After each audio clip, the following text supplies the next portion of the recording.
Good morning student, welcome back to NKS academy. बच्चों, just previous video session में हम लोगों ने वेलोसिटी और स्पीड पे बहुत सारे कंसेप्ट्स और उस पे बेस्ड क्वेश्चंस किया था। और लास्ट में जो चीज़ें हमने डिस्कस किया था वो ये था कि अगर वेलोसिटी पोजीशन पे डिपेंड कर रही है या यूँ कहें पोजीशन वेलोसिटी पे डिपेंड कर रही है तो कैसे हम पोजीशन को किसी टाइम के रेस्पेक्ट में टाइम के अकॉर्डिंग रिलेशंस को हम लोग फाइंड आउट कर पाएंगे और फिर वेलोसिटी को कैसे हम टाइम के फंक्शन में ले पाएंगे। दोनों ही सवाल मैंने आपको सेट करके बताया था और कुछ जनरल सवाल भी हमने लगाया था। आज के डेट में हम लोग गाइस स्टार्ट करने वाले हैं एक्सेलरेशन। तो आज हम लोग हेडिंग लगाएंगे एक्सेलरेशन।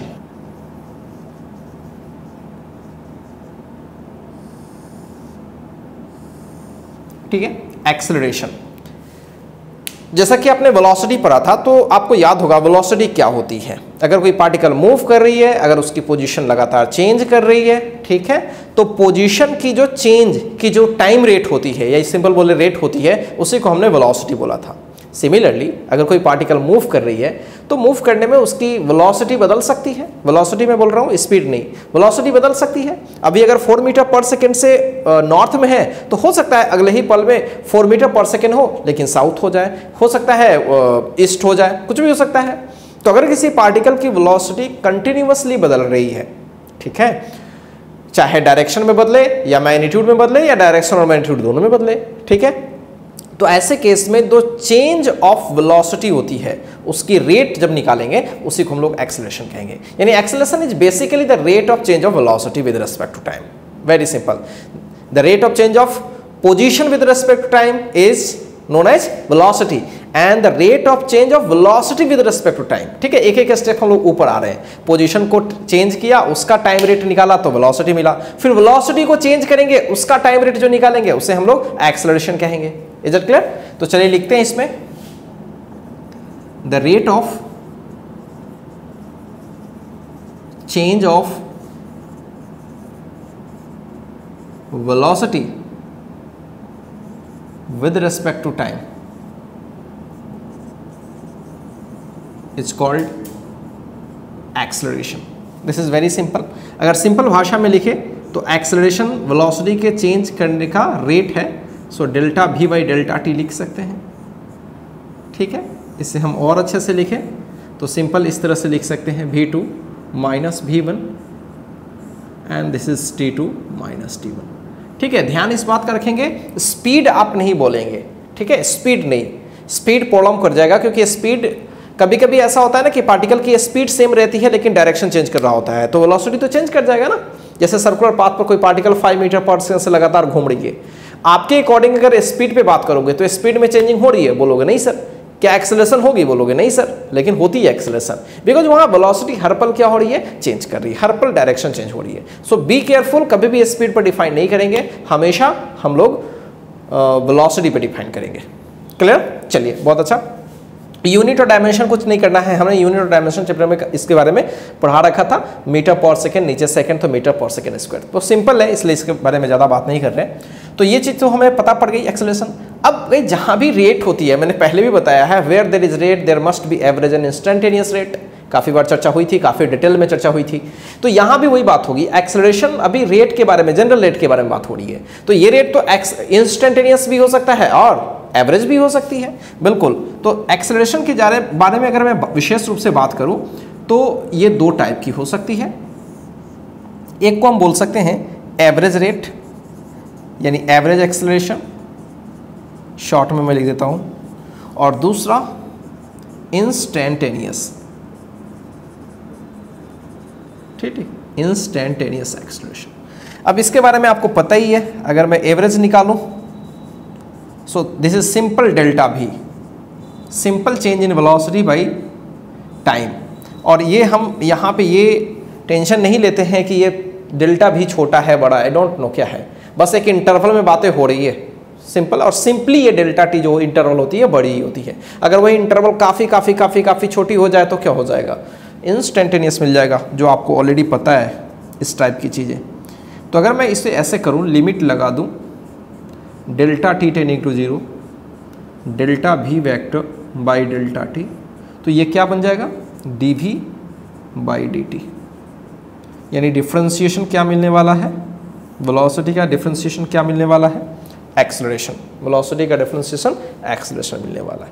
होपफुली क्लियर है गाइस, बहुत ही सिंपल है, जैसे वेलोसिटी को किया वैसे ही इसको भी दो पार्ट में कन्वर्ट कर लिया, ठीक है। अब सवाल, नॉर्मल से सवाल बनेंगे, आपको वेलोसिटी के बारे में इंफॉर्मेशन मेंशन होगा, ठीक है, और कैसे चेंज कर रही है आपको पता पड़ेगा, तो फिर आप आंसर जरूर कर लोगे। चलिए एक छोटा सा एग्जांपल लेते हैं, ज़्यादा आपको फील आएगी। A particle moving in east with 4 meter per second changes its velocity in north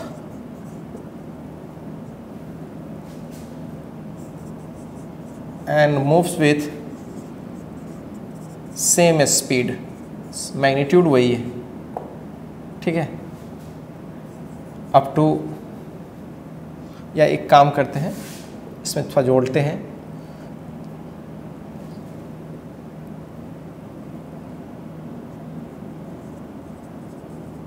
right, 2 second में अपनी वेलोसिटी को चेंज कर ली, ठीक है, 2 सेकेंड में अपनी वेलोसिटी को चेंज कर ली और मूव्स विद सेम स्पीड।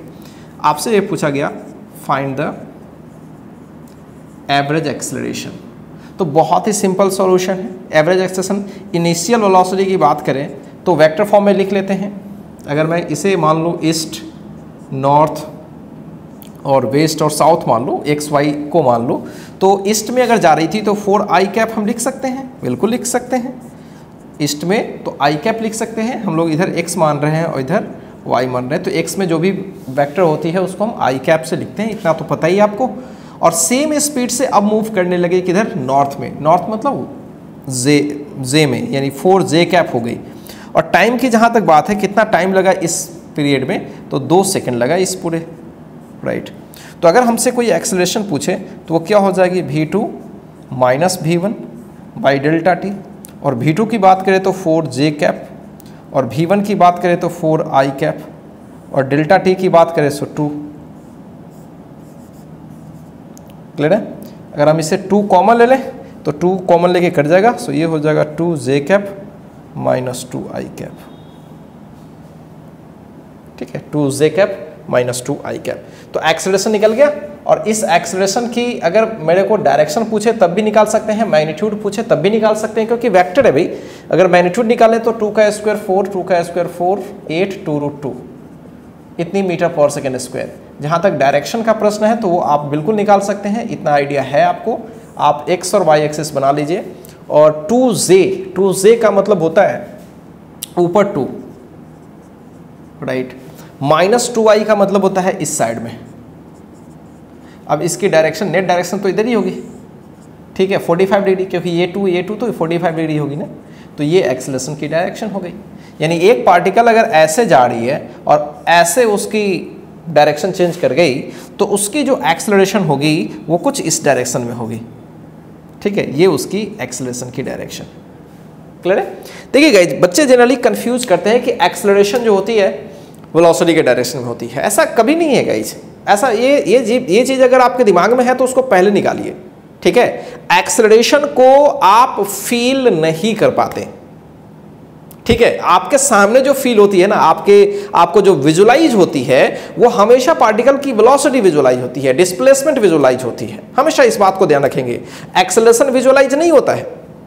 अब एक बात और मैं बता दूं, अगर आप सर्कुलर पाथ पर ऐसे घुमा रहे हो किसी ऑब्जेक्ट को, ठीक है, तो उसकी जो एक्सेलरेशन होती है वो सेंटर की तरफ होती है। क्या ये कभी आपको दिखता है? नहीं दिखता, ठीक है। आपको सामने अगर कोई सर्कुलर पाथ पर घूम रही है तो आपको क्या दिखता है? उसकी मोशन सर्कुलर पाथ पर, उसकी वेलोसिटी लगातार आपको ये चीजें नजर आ रही होती हैं।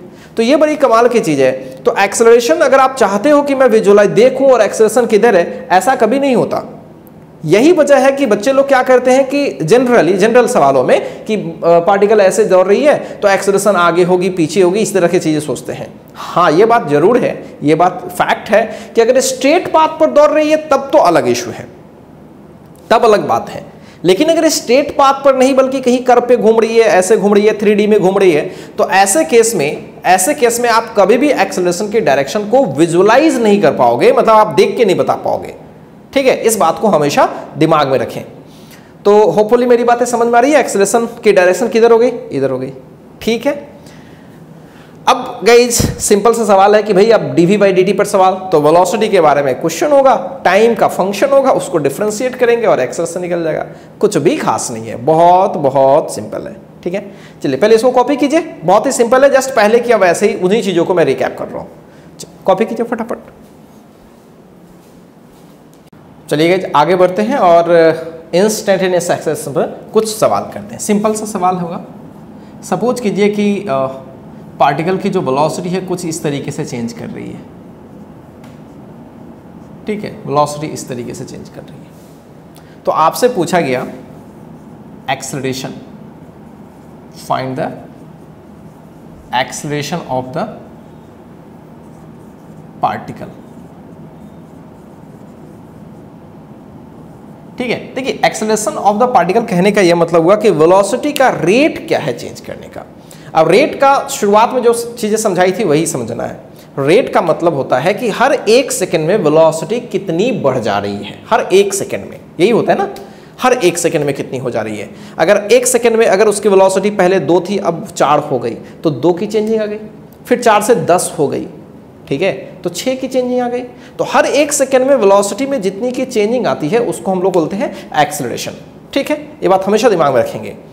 और ये कोई जरूरी नहीं है जैसे वेलोसिटी की तरह, क्या पार्टिकल की जो पोजीशन की जो चेंज है उसकी जो रेट है क्या वो कांस्टेंट होगी, क्या वेलोसिटी हर जगह सेम ही होगा, कोई जरूरी नहीं है। सिमिलरली एक्सेलरेशन क्या कांस्टेंट ही होगी, कोई जरूरी नहीं है। एक्सेलरेशन बदल भी सकती है, बढ़ भी सकती है, घट भी सकती है, कांस्टेंट भी रह सकती है, एक्सेलरेशन नहीं भी हो सकती है।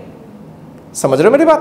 तो ध्यान इस बात का रखेंगे, बस फील के ख्याल से मैं बता रहा हूं आपको। जब हम क्वेश्चन सेट करते हैं तो ठीक है मैथमेटिक्स में हमें डिफरेंशिएट करके बना लेना है, लेकिन ये भी फील करना है कि बेसिकली हम कर क्या रहे हैं, ठीक है। किसी इंस्टेंट पे हम ये चेक करने की कोशिश कर रहे हैं कि हर यूनिट टाइम में उस टाइम पर कितनी वेलोसिटी चेंज कर रही होगी, ठीक है। वो कांस्टेंट भी हो सकती है और वेरिएबल भी हो सकती है। अब एक बात और समझ लेते हैं, थोड़ा फील करना है तो, हालांकि मैं आगे चल के करूंगा इस चीज को। कहीं भी एक्सेलरेशन कांस्टेंट है इसका क्या मतलब, बच्चे जनरली कंफ्यूज होते हैं कि एक्सेलरेशन कहीं कांस्टेंट है इसका मतलब है सर एक समान तरीके से बढ़ी जा रही है, मतलब एक समान वेलोसिटी से जा रही है। ऐसे कंफ्यूजन में मत रहिएगा, ठीक है। जनरली बच्चों का रहता है, स्टार्टिंग वाले बच्चों का अगर बोल दिया जाए कि एक समान एक्सेलरेशन से जा रही है तो बच्चे समझते हैं अच्छा एक समान वेलोसिटी से जा रही है, ना स्पीड बढ़ रही है ना घट रही है। भाई ऐसा नहीं है, एक्सेलरेशन कांस्टेंट बोला गया है, वेलोसिटी थोड़ी ना कांस्टेंट बोला गया है। हाँ ये बोला जाता है कि वेलोसिटी कांस्टेंट है, तब सही हो आप 5 मीटर पर सेकंड पूरब डायरेक्शन, बस 5 मीटर पर सेकंड पूरब डायरेक्शन। लेकिन जब बोला जाए कि एक्सेलरेशन कांस्टेंट है इसका मतलब ये है कि एक्सेलरेशन तो होती ही है rate of change of velocity, यानी वेलोसिटी में रेट ऑफ चेंज तो हो ही रही है, यानी वेलोसिटी चेंज हो ही रही है। हाँ चेंजिंग यूनिफॉर्म हो रही है। चेंजिंग क्या हो रही है? यूनिफॉर्म। यूनिफॉर्म का मतलब हुआ कि अभी के एक सेकंड में अगर 2 मीटर पर सेकंड स्पीड बढ़ गई तो जस्ट अगले में भी 2 बढ़ जाएगी, यानी अगर 1 से 3 हो गई तो 3 से 5 हो जाएगी, फिर 5 से 7 हो जाएगी, फिर 7 से 9 हो जाएगी। किसी भी इंटरवल में अगर हम एक सेकंड में देखें कि वेलोसिटी जो प्रीवियस की जस्ट उसमें इंक्रीमेंट 2 की हो जा रही है। ये हो गया एक्सेलरेशन कांस्टेंट होने का, ठीक है। मेरी बात समझ लो, एक्सेलरेशन कांस्टेंट होने का ये मतलब, जस्ट फील इट, ठीक। हाँ अगर एक्सेलरेशन कहीं कोई बोल रहा है कि इंक्रीज कर रही है, उसका मतलब यही हुआ कि पहले के एक सेकंड में वेलोसिटी में अगर 2 की चेंज हो गई तो अगले एक सेकंड में 2 की नहीं 3 की हो रही है, बढ़ गई थोड़ी सी रेट। अगले एक सेकंड में 5 की, अगले एक सेकंड में 8 की, कुछ भी, समझ रहे हो। और डिक्रीज करने का मतलब पहले एक सेकंड में अगर 10 मीटर पर सेकंड की चेंजिंग हो गई, ठीक है, और अगले में 8 ही की चेंज हो गई, अगले में 3 ही की चेंज हो गई। क्लियर है? और एक्सेलरेशन 0 होने का क्या मतलब हुआ? 0 होने का मतलब हुआ कि एक्सेलरेशन वेलोसिटी के रेट में चेंजिंग ही नहीं है, यानी अभी जो वेलोसिटी दिख रही है बाद में भी वेलोसिटी वही दिखनी चाहिए। यानी अभी अगर 2i है तो बाद में भी 2i होनी चाहिए, तो 2i - 2i 0, rate of change of velocity that is 0। Clear है? तो ये चीज फील करना चाहिए। चलिए सॉल्व करें। तो वेलोसिटी दिया हुआ है 2t² - 4t + 1, बहुत ही सिंपल है। और आपसे ये पूछा गया है कि find the acceleration of the particle, particle की एक्सेलरेशन क्या है। तो सवाल तो बहुत ही आसान है, लेकिन एक बात और मैं बता दूं, एक्सेलरेशन कांस्टेंट है वेरिएबल है ये तो पता नहीं है, तो किसी इंस्टेंट पे पूछ लेता हूं at t = 5, at t = 5 second पे निकलना है, बहुत ही सिंपल है। तो एक्सेलरेशन इज व्हाट? dv/dt। सवाल बनाना तो बहुत आसान है, इसमें कहीं कोई शक नहीं है, लेकिन उसको फील करना बड़ा जरूरी है। चलिए 2 को बाहर कर लें और टी स्क्वायर का डिफ्रेंशिएशन, -4 को बाहर कर लें, फिर टी का डिफ्रेंशिएशन और 1 का डिफ्रेंशिएशन, 2 × 4t आ जाएगा, -4 वो तो खत्म ही हो जाएगा। अब एक्सेलरेशन हमें चाहिए कब, 16 metre per second square, 5 4 × 20 -4 16 metre per second. Clear है? तो ये चीज़ आ गई। ये कब, ये एक्सेलरेशन कब है, 5 सेकेंड। उस 5 सेकेंड के इर्द गिर्द, 5 सेकेंड मतलब 5 सेकेंड के जस्ट इर्द गिर्द की मैं बात करूं तो हर 1 सेकेंड में 16 metre per second square velocity change हो जाएगी। यानी पहले अगर 10 है तो अब कितनी हो जाएगी, उसमें 16 जोड़ दी यानी 26 हो जाएगी। उस पल भर की बात हो रही है। ठीक, तो ये चीज़ है भाई एक्सेलरेशन। कभी कभी सवालों को ना एक अलग नज़रिए से भी सेट किया जाता है, मैं आपको बताता हूँ। जैसे भी दे दिया गया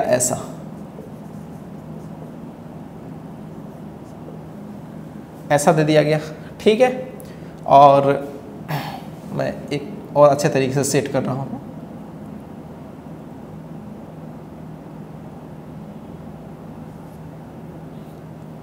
ठीक है,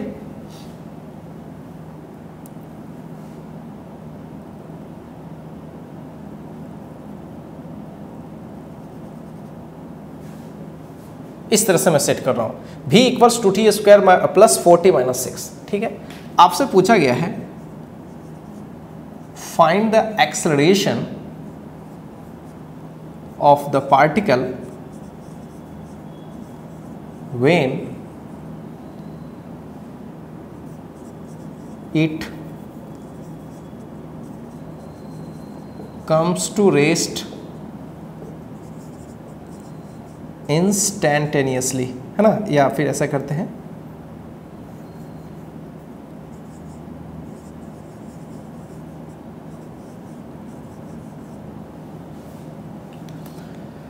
भी दे दिया गया है 2t² + 4t - 6। Find the acceleration of the particle when it comes to rest momentarily. मतलब एक पल भर के लिए रेस्ट में कभी कभी आती है, पार्टिकल चल रही पल भर के लिए रेस्ट में आ गई, पीछे मार दी, मोशन होता है, ऐसा मैंने आपको पहले भी बता रखा है।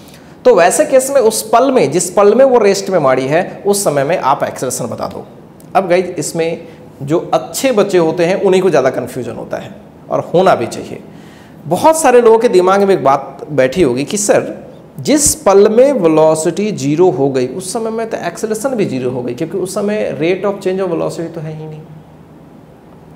समझो, इस चीज़ को समझना चाहिए कि अगर मैं पूछूं कि वो उस समय एक्सेलरेशन बताओ जिस समय पार्टिकल रेस्ट में आ गई, मोमेंटरली रेस्ट में आ गई, पार्टिकल चल रही उस पल में रेस्ट में आ गई, तो आप बोलोगे सर उस पल में तो एक्सेलरेशन 0 हो जाएगी, बिकॉज वेलोसिटी में चेंजिंग ही नहीं होगी, क्योंकि उस वेलोसिटी तो उस समय रेस्ट, मतलब वेलोसिटी तो 0 हो जाएगी, पार्टिकल रेस्ट में आ गई।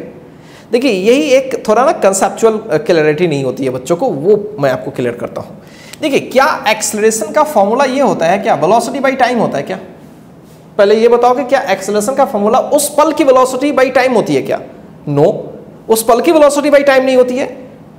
उस पल में जो वेलोसिटी है माइनस उसके जस्ट पहले वाले टाइम का जो वेलोसिटी है, that difference divided by T, ये ना होता है। अब सोचो कि पार्टिकल चल रही एक पल में रेस्ट में आ गई, जस्ट इस पल में रेस्ट में आ गई, तो क्या उसके पहले वाले पल में वो रेस्ट में थी क्या? बिल्कुल नहीं। तो अभी तुम करोगे उसका एक्सेलरेशन निकालोगे तो निकालोगे 0, बाद की वेलोसिटी 0 माइनस उस पल की उस पल से जस्ट पहले की वेलोसिटी, और वो पल जो टाइम की बात कर रही हो, तो क्या ये 0 आ जाएगा क्या? नहीं आएगा 0। ये बच्चे बहुत बड़ा मिस्टेक करते हैं। यानी अगर एक पल में पार्टिकल रेस्ट में आ गई तो उस पल में एक्सेलरेशन 0 हो जाए, ये कोई जरूरी नहीं है, बिकॉज जिस समय में हम एक्सेलरेशन निकाल रहे होते हैं उस समय की वेलोसिटी माइनस जस्ट उस पल के पहले की वेलोसिटी, और वो हमें पक्का मिल जाएगी। हाँ, ऐसा कभी हुआ कोई पार्टिकल चल रही है और रेस्ट में आके बैठ ही गई, एकदम खोटा गाड़ के बैठ गया, वो अब न हिलने वाला नहीं है। सो पार्टिकल ऐसे दौड़ती गई और एक जगह पर आकर के बिल्कुल से रिजिड बैठ गई। अब बोलेगा सर कि उस समय में मेरे को एक्सेलरेशन बताइए। अरे भैया उस समय में तो उसकी वेलोसिटी 0 है, उसके अगल बगल के पल में भी वेलोसिटी 0 है, तो v2 - v1 0 हो जाएगा, तो उस समय आप सही हो। लेकिन एक मोमेंट में अगर कोई पार्टिकल रेस्ट में आती है और तब पूछा जाए कि वो उसकी एक्सेलरेशन 0 हो गई कि नहीं, तो आप कभी भी 0 मत बोलना।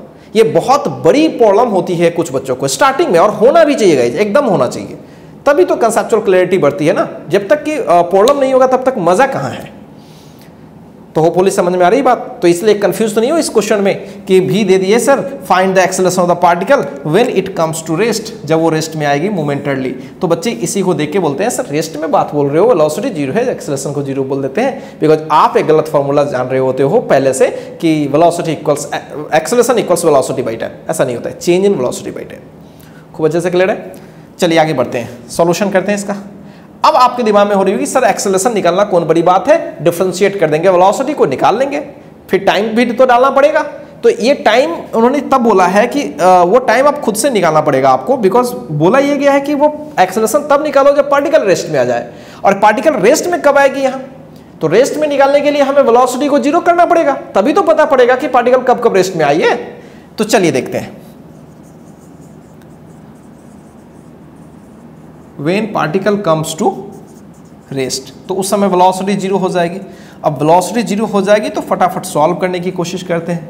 6 × 12 और 6t - 2t, ऐसा कर लेते हैं फटाफट। सॉल्व करने तो सबको आता ही होगा। सो 2t कॉमन लेते हैं तो t + 3 - 2 तो t + 3। जितना फास्ट सॉल्व करो, कैलकुलेशन करो, उतना मज़ा है। सो यहाँ से t की 2 वैल्यू आ रही है, यहाँ से t की 2 वैल्यू आ रही है। आप अच्छे से बात करो तो t की एक वैल्यू 1 आ रही है और एक t की वैल्यू -3 आ रही है। तो कभी भी क्या टाइम निगेटिव हो सकता है? नहीं हो सकता। तो क्या ये एक्सेप्टेबल होगा? नहीं। तो इसी t पर हम बात अपनी करेंगे, यानी 1 सेकेंड पे पार्टिकल रेस्ट में आ गई है, वो भी मोमेंटरली रेस्ट में आ गई। ये बात पता पड़ गया कि पार्टिकल पहले सेकेंड में मोमेंटरली रेस्ट में आई है। बहुत अच्छा। अब हमें यह पता पड़ गया कि हमें एक्सेलरेशन कब निकालनी है, 1 सेकेंड पे। कब निकालनी है? 1 सेकेंड। सो चलिए बात करते हैं एक्सेलरेशन। तो ए होती है dv/dt, डिफ्रेंशिएशन करते हैं 2t² 4t - 6, 2 को बाहर करते हैं और t² का डिफ्रेंशिएशन, 4 को बाहर करते हैं, t का डिफ्रेंशिएशन, 6 का डिफ्रेंशिएशन तो 0 ही हो जाएगा, हटाते हैं, 4t + 4 बचेगा। और एक्सेलरेशन कब निकालना है? When t = 1। क्यों? क्योंकि t = 1 पे ही निकालना तो है, पार्टिकल जब रेस्ट में आ गई। और रेस्ट में कब आ रही है? t = 1 पे, इसलिए 1 डाल रहे हैं। सो a इज 4 × 1 + 4 8 m/s²। तो ये जो छोटी छोटी हरकत क्वेश्चन में की जाती है, उसे आप एक बार अच्छे से समझ लें तो आपका काम बड़ा आसान हो जाएगा। क्या मेरी बातें क्लियर है गाइस? अब एक बात और सुनो, बहुत ही सिंपल बात मैं बोलूँगा अभी। क्या हमने पोजीशन, अगर हमें पोजीशन कहीं दे दिया जाए तो क्या पोजीशन के वजह से हम एक्सेलरेशन निकाल लेंगे? पोजीशन और टाइम इक्वेशन दे दिया जाए, बोलोगे हाँ सर, क्योंकि पोजीशन टाइम इक्वेशन को एक बार डिफरेंशिएट करेंगे तो वेलोसिटी मिलेगा, अगली बार वेलोसिटी को डिफरेंशिएट करेंगे तो एक्सेलरेशन मिल जाएगा। तो हम लोग कहीं ना कहीं पोजीशन को एक्सेलरेशन से भी रिलेट करा सकते हैं। समझ रहे हो? चलो उस पर भी 2-3 सवाल सेट करके। तो आज गाइस हम लोग एक्सेलरेशन को बस एक डिफाइन किया छोटा सा चीज़, और उस पर ढेर सारे सवाल करेंगे, बस उसके कंसेप्चुअल क्लैरिटी को समझ रहे हैं कि क्या चीज़ें हैं, एक्सेलरेशन वाकई क्या है ना। पहले इसको कॉपी कीजिए तो मैं आपको बहुत चीज़ बताने वाला हूँ। तो चलिए गाइस आगे बढ़ते हैं और पोजीशन टाइम इक्वेशन से हम लोग एक्सेलरेशन पर बात करते हैं। तो छोटा सा कंसेप्ट समझ लेते हैं पहले। हमें पता है कि वेलोसिटी होती है dr/dt, ठीक है, इसे हम कभी कभी ds/dt भी लिखते हैं। और एक्सेलरेशन क्या होती है? dv/dt। अब इसको थोड़ा सा और समझने की कोशिश करते हैं। अगर मैं इस v की जगह पर डिफरेंशिएशन के टर्म में ds/dt को डाल दूं, तो आपको पता है कि आप ds/dt का एक बार और डिफरेंशिएशन कर रहे हैं, सेकंड डेरिवेटिव कर रहे हैं। तो क्या हम इसे इस तरह से लिख सकते हैं d2s/dt2? मैंने आपको सेकंड डेरिवेटिव पढ़ा रखा है। तो आप कह सकते हो कि second derivative of position time equation gives acceleration. ठीक है, ये भी चीज़ें आपको समझनी है, बहुत ही सीधी चीज़ है।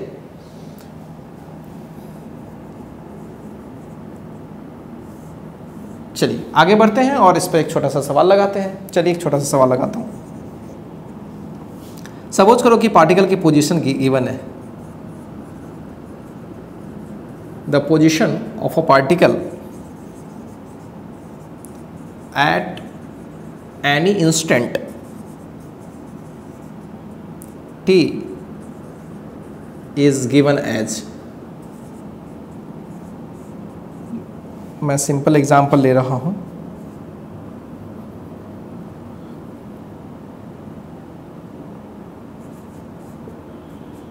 राइट, इस तरह से आपसे ये पूछा गया है find the acceleration of the particle at t equals 1 second. बहुत ही सिंपल है, बहुत सिंपल है, बस एक बार डिफरेंशिएट करेंगे वेलोसिटी मिल जाएगा।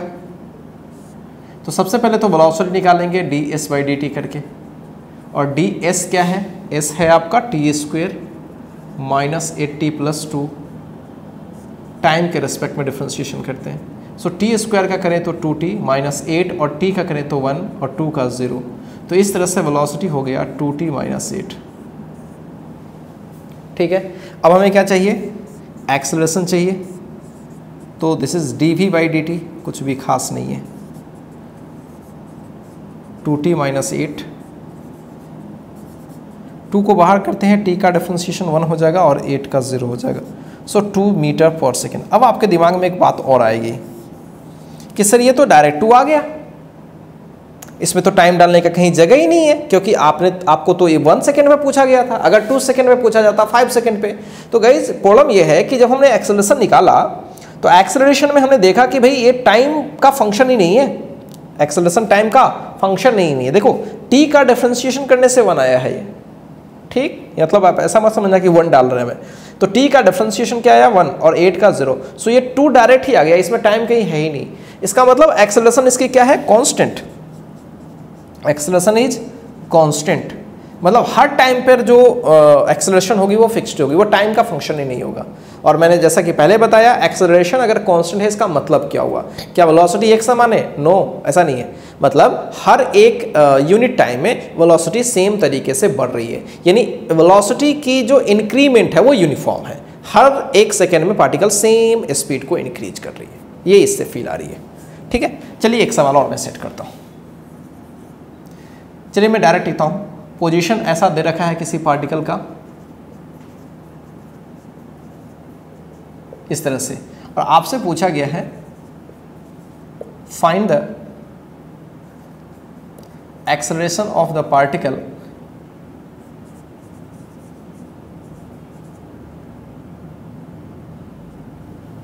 फाइंड द, या ऐसा लिखते हैं, velocity of the particle when acceleration vanishes। आपको निकालनी है वेलोसिटी पार्टिकल की, और कब वेलोसिटी निकालनी है, जब एक्सेलरेशन वैनिश कर जाए, मतलब एक ऐसा पल हो सकता है जिस पर पार्टिकल की एक्सेलरेशन ही 0 हो जाए। ठीक है, हो सकता है। अब देखिए कैसे निकालते हैं। सबसे पहला काम हमें तो भी निकालना पड़ेगा, लेकिन भी से पहले हमें यह भी सोचना पड़ेगा कि भी हम किसी इंस्टेंट पे टी तो हमें चाहिए होगा ना, तो टी कहां से मिलेगा, तो क्वेश्चन में मेंशन है कि find the velocity of particle when acceleration vanishes, यानी जब एक्सेलरेशन 0 हो जाए, यानी एक्सेलरेशन को 0 करना पड़ेगा। तो सबसे पहले एक्सेलरेशन निकालें, तो हमारे पास जो इक्वेशन है वो पोजीशन टाइम इक्वेशन है, तो एक बार डिफरेंशिएट करेंगे तो हमें क्या मिलेगा, वेलोसिटी। चलिए डिफरेंशिएट करते हैं, फटाफट करते हैं, ज़्यादा इसमें लिखते नहीं है। 3 पीछे आएगा तो 3 2 6, एक पावर कम 16t + 8, राइट। और एक बार और डिफरेंशिएट करेंगे तो एक्सेलरेशन मिल जाएगा। डिफरेंशिएशन आसान से आपको आता है और आना भी चाहिए, हर बार आपको कॉपी देखने की जरूरत पड़ रही है, इसका मतलब कहीं ना कहीं आप प्रॉब्लम में है। t² का डिफरेंशिएशन 2 पीछे एक पावर डाउन यानी 2t - 16, तो फाइनली एक्सेलरेशन हमने क्या देखा, 12t - 16। क्लियर है, तो एक्सेलरेशन भी हमने निकाल के रखा हुआ है और वेलोसिटी भी निकाल के रखा हुआ है। हमें वेलोसिटी चाहिए कब, जब एक्सेलरेशन 0 हो रही है। तो जब एक्सेलरेशन को 0 करेंगे तो यहां से कुछ चीजें मिलने वाली है, तो हमें टाइम पता पड़ गया, हमें टाइम पता पड़ गया कि वो कौन सा टाइम है जिस पे एक्सेलरेशन 0 हो रही है। ठीक, तो अब इस टाइम पे अगर मैं वेलोसिटी निकाल लूं तो वो वेलोसिटी कब का हो गया, वो उस समय का हो गया जिस समय एक्सेलरेशन 0 हो रही है। बहुत ही सिंपल है, तो इसलिए acceleration sorry velocity at t = 4/3, यही हमारा आंसर हो जाएगा। तो डालते हैं मेन वेलोसिटी यह रहा, तो 6 × 4 4 जा 16/9 हो जाएगा, स्क्वायर करना है, -16 × 4/3 हो जाएगा +8। बस इसको सॉल्व कर लीजिए, कुछ भी खास नहीं है। 3 3 जा एंड 3 2 जा 32 एंड आप देख सकते हो, सॉल्व कर लो भाई, इसको थोड़ा लेंदी हो जाएगा। 32/3 -64/3 +8 जोड़ेंगे तो -32 ही आएगा बाई 3, और एलसीएम लेते हैं तो डायरेक्ट इतना आ जाएगा। तो ये अब अच्छे से देखो, ये निगेटिव वेलोसिटी आ रही है, मतलब डायरेक्शन पक्का वो चेंज कर रही है, ठीक है। सो -8/3। सो जो भी हो, आपको चीज़ें समझ में आ रही है तो उसमें कहीं कोई शक नहीं होना चाहिए। क्लियर है बच्चों? तो आपने क्या सीखा कि अगर किसी पार्टिकल की पोजीशन दिया रहे तो पोजीशन के हेल्प से एक बार डिफ्रेंशिएट करके वेलोसिटी निकाल लेंगे, फिर वेलोसिटी को डिफ्रेंशिएट करके एक्सेलरेशन निकाल लेंगे, ठीक है। तो फिर एक्सेलरेशन से हमें कहीं और भी पहुंचाया जा सकता है, ठीक है। सब कुछ करेंगे गाइज, पहले आप इन सब चीज़ों को एक बार कॉपी कीजिए। चलिए बच्चों आगे बढ़ते हैं। और अभी तक हम लोगों ने क्या क्या किया है कि वेलोसिटी और टाइम का इक्वेशन हो तो हम एक्सेलरेशन निकाल सकते हैं, अगर हमारे पास पोजीशन टाइम इक्वेशन हो तब भी हम एक्सेलरेशन निकाल सकते हैं। लेकिन कभी कभी गाइज कुछ अलग तरीके के भी इक्वेशंस हो सकती है। हो सकता है कि वेलोसिटी और पोजीशन की इक्वेशन हो जाए, तब आपसे मैं एक्सेलरेशन पूछूं, तब तो मुसीबत में आ जाओगे। तो चलो मैं एक छोटा सा पहले कंसेप्ट आपको सिखाता हूं, फिर मैं उस पर सवाल कराऊंगा। ये बड़ा बढ़िया कंसेप्ट है, इस पर बहुत सारे सवाल भी पूछे जाते हैं काफ़ी, तो सब प्रैक्टिस भी करेंगे हम लोग बहुत सारे सवाल। तो पहले तो एक छोटा सा कंसेप्ट करते हैं। अभी हम लोगों ने एक्सेलरेशन को डिफाइन किया था, तो ये था dv/dt, आपको याद होगा यही था। थोड़ा सा इसमें ना मैं रीअरेंजमेंट करता हूँ और इस चीज़ को आप अच्छे से समझ भी पाओगे। क्या मैं ऐसा लिख सकता हूँ? कोई इशू तो नहीं है गाइस। dv/ds मतलब v को मैंने मान लिया कि वो s का फंक्शन है, तो पहले v को मैं s के रेस्पेक्ट में किया और फिर s को t के रेस्पेक्ट में कर लिया, कोई इशू नहीं है ऐसा करने में। लेकिन अगर मैं ऐसा कर रहा हूं तो ये लास्ट वाली टर्म आपको क्या दिख रही है? ध्यान से देखिए तो ये दिख रही होगी आपको वेलोसिटी, यानी एक्सेलरेशन को लिखने का एक नया अंदाज हमने देखा है। टाइम को इसमें मैंने हटाने की कोशिश करी है, टाइम जो डेरिवेटिव है उसको मैंने हटाने की कोशिश की है। मैंने पोजीशन डिपेंडेंट भी को रखा है यहाँ पे, तो dv/ds। तो अब तो एक्सेलरेशन निकाल लोगे इस फॉर्मूला से, तो कभी कभी सवाल दिया जाएगा इस तरह से, इसको आप अच्छे से याद रखना, बहुत ही बढ़िया चीज़ है ये। एक छोटा सा सवाल ही करता हूँ, चलो। The velocity of A particle depends upon its position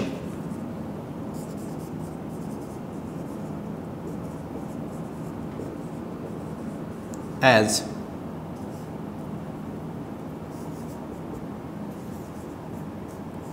इस तरह से डिपेंड कर रही है।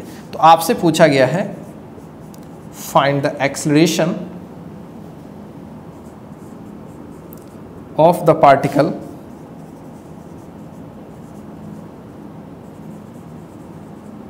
व्हेन वेलोसिटी बिकम्स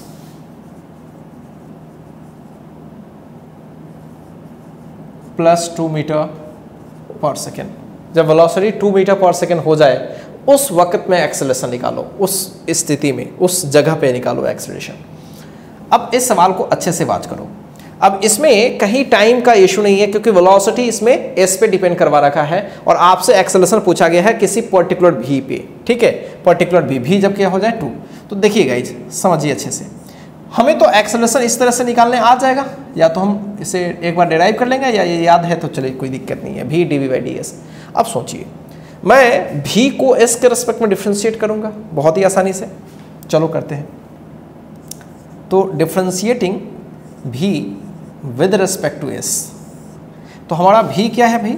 हमारा v 2s + 1 है, तो dv/ds करता हूँ तो 2 और s का डिफ्रेंशिएशन s के रेस्पेक्ट में तो 1 हो जाएगा और कांस्टेंट का 0 हो जाता है, सो ये 2, सो ये अपना dv/ds हो गया 2। अब इसको इसमें डाल देते हैं, dv/ds को फर्स्ट में डाल देते हैं। तो from first a is what? v into dv/ds is 2, direct 2 आ रहा है, सो एक्सेलरेशन इज 2v। अब देखिए एक्सेलरेशन किस पे डिपेंड कर रही है? वेलोसिटी पर डिपेंड करने लगी, और वेलोसिटी कब की बात हो रही है? जब 2 हो जाए तब की बात हो रही है। सो 2 × 2 which is 4 metre per second square. Clear है? तो बहुत ही आसान चीज़ है, इसको समझा जा सकता है बहुत ही आसानी से। होपफुली मेरी बातें आप समझ में आ रही है गाइज, बहुत ही सीधी बात है। चलिए इसी टाइप का एक और सवाल मैं सेट करता हूँ, जस्ट फिल इट। जैसे मान लीजिए कि किसी पार्टिकल की जो वेलोसिटी है वो कुछ इस तरीके से चेंज कर रही है, ऐसे चेंज कर रही है, ठीक है। और आपसे पूछा गया find the acceleration of the particle when s equals 1 meter. जब s क्या हो, 1 मीटर हो, तो उस केस में आपको क्या करनी है, एक्सेलरेशन फाइंड आउट करनी है। तब भी बहुत आसान है, क्योंकि एक्सेलरेशन निकालने के लिए v dv/ds, ये याद ही रख लेते हैं हम लोग, कैसे आया वो चीज़ आपको दिख रही है। तो dv/ds हमें चाहिए, तो चलिए v को यहाँ पे रखते हैं और dv/ds यानी वेलोसिटी का डिफरेंशिएशन हमें करना है। चलिए करते हैं ds के रेस्पेक्ट में। चलिए अच्छे से देखिए, s स्क्वायर का 2s हो जाएगा और s का डिफरेंशिएशन 1 और 1 का 0, तो ये एक्सेलरेशन आ गया। अब v की जगह पर क्या रखेंगे, v की जगह पर हम रख सकते हैं s स्क्वायर s प्लस 1, ये रख लिया, और ब्रैकेट में क्या है 2s प्लस 1, इस तरह से। तो ये हमारा एक्सेलरेशन पता पड़ गया। अब ध्यान से सुनिए, इस एक्सेलरेशन को निकालने के लिए हमें s जरूरत है, और क्वेश्चन में मेंशन ही है कि आप s तब एक्सेलरेशन तब निकालो जब s क्या हो 1 मीटर है, तो आसानी से डाल दो, इसमें कुछ भी खास नहीं है। 1 1 1 3 डायरेक्ट, क्या टाइम पास नहीं करते, 3 प्लस 3 2 1 3, क्लियर है ना, 1 डाल रहे हो, सो 9 मीटर पर सेकेंड स्क्वायर। अगर सब SI यूनिट में दिया गया है तो 9 मीटर पर सेकेंड स्क्वायर। तो गाइज इस तरह से हम चाहें तो एक्सेलरेशन को फाइंड आउट कर सकते हैं नए नए आइडियाज़ के साथ। तो गाइज आज के डेट में हम लोग इतना ही रखेंगे, और आज के डेट में हम लोगों ने बहुत ही सिंपल चीज़ पढ़ा, केवल और केवल एक्सेलरेशन को डिफाइन किया, और उस पे बेस्ड जो सवाल बन सकते थे, उसकी जो डेरिवेशन हो सकती थी, उसके बेसिस पर हमने ढेर सारे काम करने की कोशिश करी है। अब गाइज नेक्स्ट क्लास में हम लोग इसका ग्राफिकल अप्रोच देखने की कोशिश करेंगे, और एक्सेलरेशन से कैसे हम लोग वेलोसिटी में जाने की कोशिश करेंगे, ये भी हम लोग खूब अच्छे से विजुलाइज करेंगे, ठीक है। और तब उसके बाद गाइज हम लोग VT इक्वेशन से दोनों साइड में जाएंगे, VT से पोजीशन टाइम में भी जाएंगे और VT से एक्सेलरेशन टाइम में भी जाएंगे। अब ढेर सारा काम करना बाकी है, ठीक है। तो मिलते हैं guys just next video session में।